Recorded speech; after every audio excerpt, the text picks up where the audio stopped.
Bayang personal na binisita ni Pangulong Ferdinand R. Marcos Jr.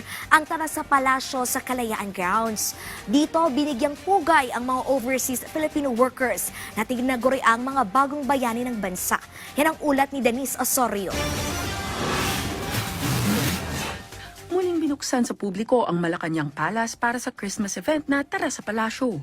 Dito, personal na nagtungo si Pangulong Ferdinand R. Marcos Jr. sa Kalayaan Grounds para sa isang pamaskong handog para sa mga Pilipino, kabilang na ang mga overseas Filipino workers. Ayon kay Pangulong Marcos Jr., pasasalamat at pagmamalasakit ng pamahalaan sa mga Pilipinong patuloy na nagsasakripisyo para sa kanilang pamilya at para sa bayan ang paghandog na ito. Bahagi rin ito ng pagpapadama ng administrasyon na parati silang nakaalalay sa mga itinuturing na bagong bayani ng Pilipinas. Kung sa bibigyan ng grade, nasa 10, masaya.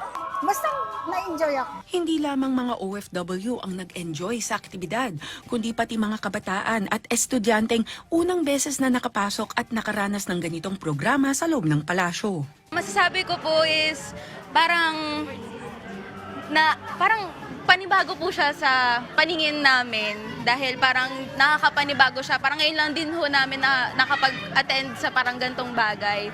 And ayun po, nakakatuwa po na kahit papaano is meron po tayong way para maging masaya po ang Pasko namin. Para sa mga dumalo, ang Tara sa Palasyo ay hindi lamang simpleng pagbisita, kundi isang bihirang pagkakataong masilayan at maranasan ang Palasyo ng Pangulo, na bukas para sa publiko. Tuwing gabi, mula alas 6 hanggang alas 10 ng gabi, bukas ang Palace Grounds hanggang December 23 para sa makukulay na Christmas display at iba't ibang aktibidad para sa buong pamilya. Samantala, gaganapin din sa Malacanang ang Misa Diario hanggang December 24 para sa publiko na magsisimula araw-araw ng alas 4 ng madaling araw. Denise Osorio, para sa Pambansang TV, sa Bagong Pilipinas.